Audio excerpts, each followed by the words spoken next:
નમસ્કાર. ડીએલએડ દ્વિતીય વર્ષ 2020-21 કોર્સ 5 સંસ્કૃત પ્રકરણ 3 અધ્યયન અને અધ્યાપન પદ્ધતિઓ. ઉદ્દેશ્ય: પ્રશિક્ષણાર્થીઓ સંસ્કૃત અધ્યાપનનું મહત્ત્વ અને તેની અસર અને જરૂરિયાત સમજે, વિવિધ અધ્યયન અધ્યાપન પદ્ધતિઓ જાણે અને સંભાષણ પદ્ધતિનું મહત્ત્વ તથા તેનો ઉપયોગ કરતા શીખે, મૂલ્યાંકનની વિવિધ રીતો જાણે અને આઈસીટીનો ઉપયોગ કેવી રીતના કરવો એ જાણે. આપણે જાણીએ છીએ તેમ આપણી ભારતીય સંસ્કૃતિ શિક્ષણ પદ્ધતિમાં સંસ્કૃતનું બહુ જ આગવું મહત્ત્વ છે.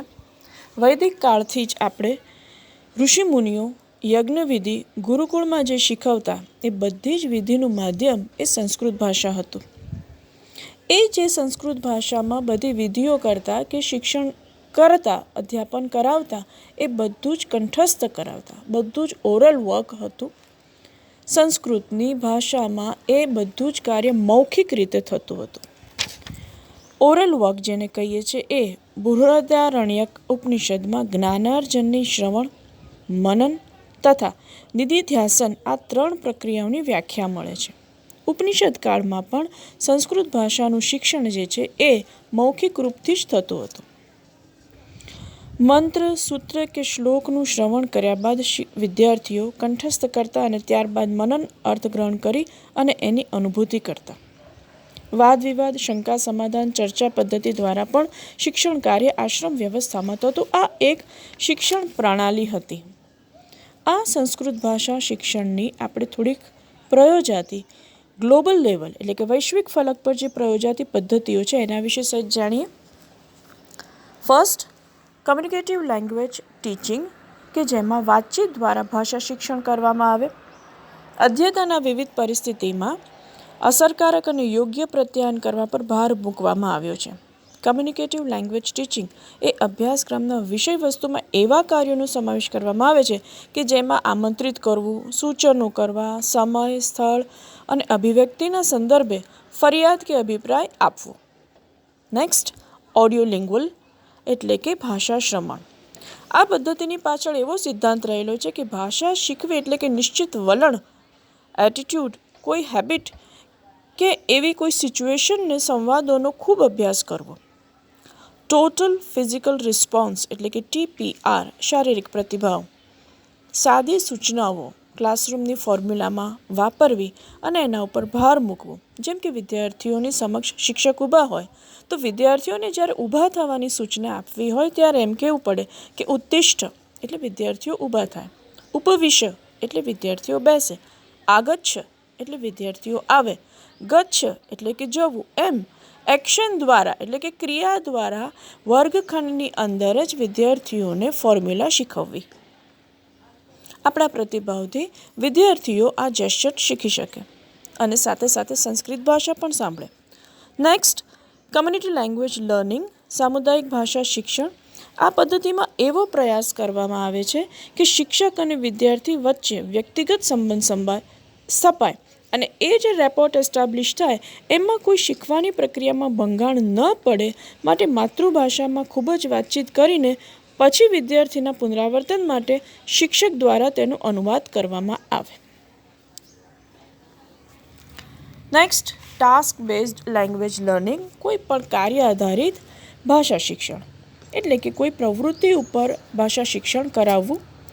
ધ નેચરલ એપ્રોચ કુદરતી અભિગમ. આ અભિગમમાં પ્રથમ અને દ્વિતીય ભાષાના શિક્ષણ વચ્ચે રહેલી સમાનતાને કેન્દ્રમાં રાખવામાં આવે છે.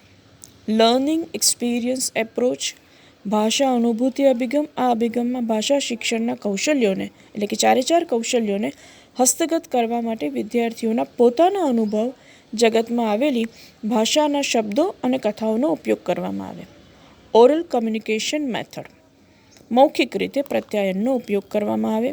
લેંગ્વેજ લેબોરેટરીઝ ભાષા પ્રયોગશાળાનો ઉપયોગ કરવો અને પિયર ગ્રુપ ટીચિંગ જૂથ શિક્ષણ સહપાઠી દ્વારા એટલે કે પોતાના સહપાઠી દ્વારા વિદ્યાર્થીઓ એકબીજાની સાથે રહીને પ્રત્યાયન દ્વારા ભાષા શીખે.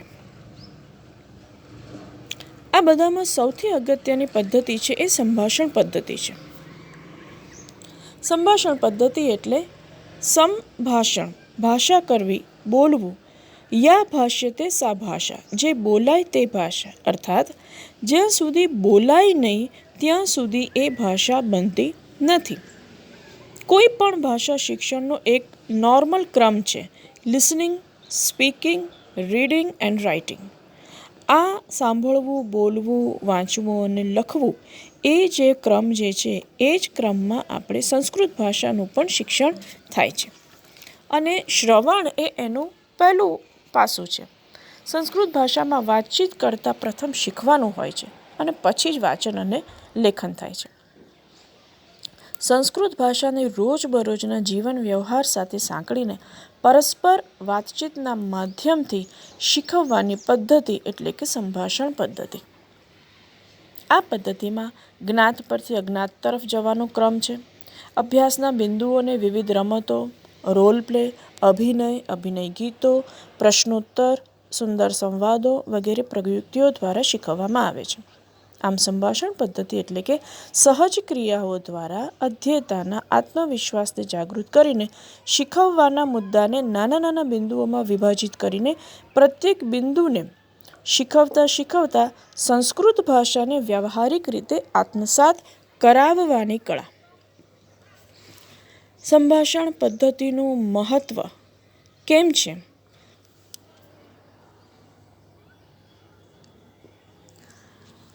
ભાષા શિક્ષણમાં સોપાન જે પ્રથમ શ્રવણ છે. આ પદ્ધતિમાં વિદ્યાર્થીઓને સંસ્કૃત ભાષા શ્રવણનું પૂરું પાડવામાં આવે એવો પ્રયોગ થાય છે. સંભાષણ પદ્ધતિમાં પરસ્પર સંવાદ થતા હોવાથી શુદ્ધ ઉચ્ચારણ પર વિશેષ ધ્યાન આપી શકાય છે. સંસ્કૃત ભાષાના હલંત, દીર્ઘ તેમજ અનુનાસિક ઉચ્ચારણોનો ખ્યાલ આપવામાં ખૂબ જ જરૂરી થઈ જાય છે. આ પદ્ધતિમાં ઉપયોગ કરીને જ્ઞાત ઉપરથી અજ્ઞાત તરફ લઈ જવાય છે. પ્રક્રિયાને આનંદદાયી, પ્રવૃત્તિમય બનાવવામાં આવે છે.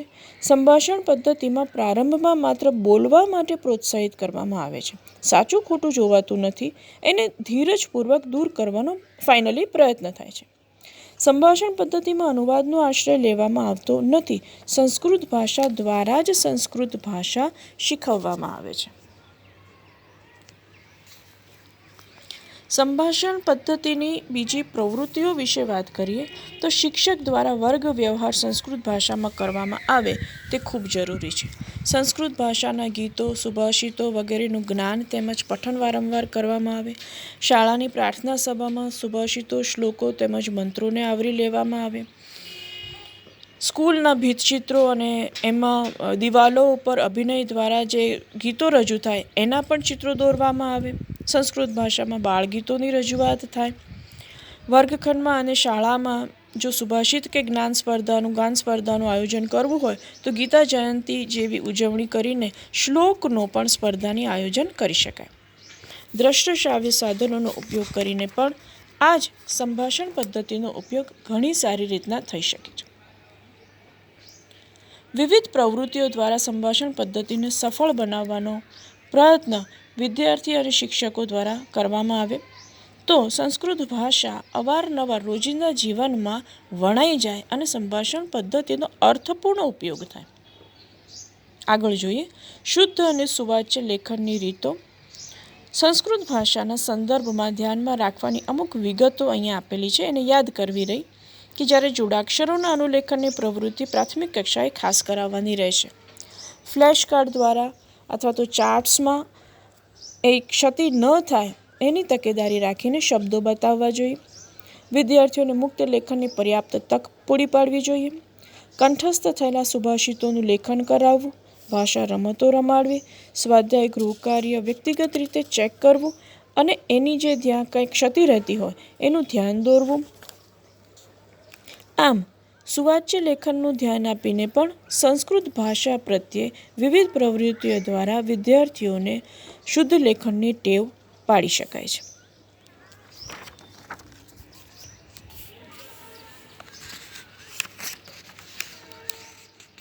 મૂલ્યાંકનની રીતો જોઈએ. સંસ્કૃત ભાષા આપણે શીખવીએ છીએ જાતની વિવિધ પ્રવૃત્તિઓ કરાવીને પદ્ધતિઓનો ઉપયોગ કરીને, તો એની મૂલ્યાંકનની પણ રીતો જોવી જ રહી.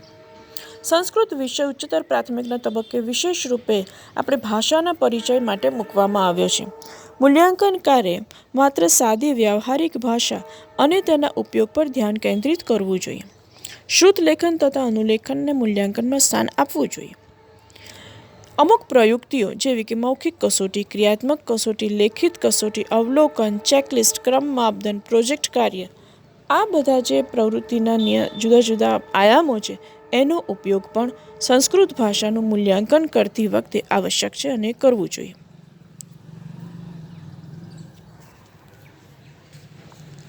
સંસ્કૃત ભાષાના અધ્યયન અધ્યાપનમાં આઈસીટીનો ઉપયોગ. વર્ગ શિક્ષણમાં આઈસીટીના ઉપયોગને વર્તમાનમાં ખૂબ જ પ્રોત્સાહન આપવામાં આવે છે. આપણે કમ્પ્યુટર દ્વારા વિદ્યાર્થીઓને શીખવીએ છીએ, ટેબ્લેટ દ્વારા વિદ્યાર્થીઓને શિક્ષણ કાર્ય કરાવીએ છીએ, સ્લાઇડ પ્રોજેક્ટર દ્વારા શિક્ષણ કાર્ય કરાવીએ છીએ, ક્યારેક મોબાઈલ દ્વારા પણ વિદ્યાર્થીઓને શિક્ષણ કાર્ય કરાવીએ છીએ. ત્યારે આવા સંજોગોમાં સંસ્કૃત ભાષા શિક્ષણમાં નીચેની બાબતોનો આઈસીટીનો ઉપયોગ કરી અને વિદ્યાર્થીઓને શીખવવું ખૂબ જ જરૂરી છે. કેમ?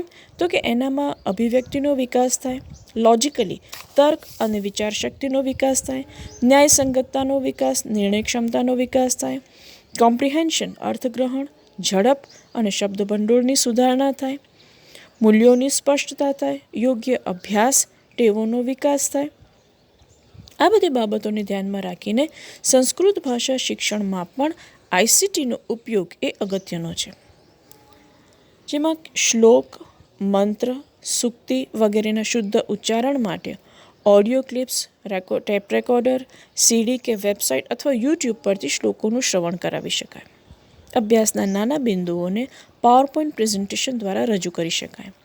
ફ્લેશ કાર્ડ પર અમુક વસ્તુ કે ક્રિયાના ચિત્રો દોરવા એ મુશ્કેલ હોય ત્યારે ઇન્ટરનેટ પરથી ડાઉનલોડ કરીને એમને એ પાવરપોઈન્ટ પ્રેઝન્ટેશન દ્વારા ઇન્ટરનેટ પરથી પણ બતાવી શકાય. સંસ્કૃત ગીતો, કાવ્યોને પણ વેબસાઇટ પર ઉપલબ્ધ હોય જ છે, એનું ગાન પણ કરાવી શકાય. અભ્યાસના વિષયવસ્તુ સંબંધિત વિડીયો ક્લિપિંગ ઇન્ટરનેટ પર ઉપલબ્ધ હોય છે, જેનો ઉપયોગ વિદ્યાર્થીઓને કરાવીને એનો મહાવરો આપી શકાય. શબ્દભંડોળના વિકાસ માટે ઓનલાઈન અને હવે તો તમે જે પ્રોનન્સિએશન જે જાણતા ન હોવ, ઉચ્ચાર ન જાણતા હોવ, એને ખાલી ટાઈપ કરીને બોલો તો એ ઉચ્ચાર પણ તમને શીખવે છે. એટલે સંસ્કૃતની ડિક્શનરીનો પણ ઉપયોગ એ આઈસીટીના દ્વારા વિદ્યાર્થીઓને કરાવી શકાય. આમ સંસ્કૃત સંભાષણ પદ્ધતિથી વિદ્યાર્થીઓ સંસ્કૃત ભાષાનું સાંસ્કૃતિક, ભાષાકીય અને સાહિત્યિક મહત્ત્વની અનુભૂતિ કરીને તેનો વ્યવહારમાં ઉપયોગ કરવા પ્રેરાશે.